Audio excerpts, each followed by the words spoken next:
Kas tahad lisaks inimeste aitamisele ka sotsiaalvaldkonda paremaks muuta? Kui oled juba sotsiaalvaldkonnaga kokku puutunud ja soovid midagi rohkemat, midagi päriselt paremaks teha, siis oled õiges kohas. Tallinna Ülikooli sotsiaaltöö magistriõpe annab sulle teadmised ja oskused, millega analüüsida, juhtida ja arendada sotsiaalvaldkonda. Sa kasvad kindlamaks ja teadlikumaks tegutsejaks, inimeseks, kes loob muutust seal, kus seda kõige rohkem vaja on.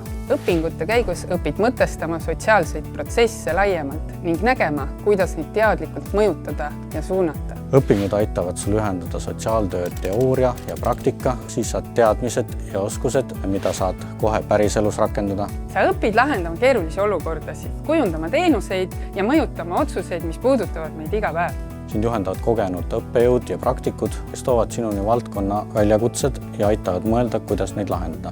Õpingute jooksul saad olla osa võrgustikust, kus jagatakse kogemusi, ideid ja tuge ning kus sünnivad uued algatused ja koostööd praegu ja ka tulevikus. Kui sul on huvi, saad täiendada oma teadmisi ka rahvusvaheliselt, nii lühi- kui ka pikaajalise õppevisiitide kaudu. Kui tahad aidata kujundada sotsiaalvaldkonna tulevikku, siis tule ja õpi sotsiaaltööd Tallinna Ülikoolis.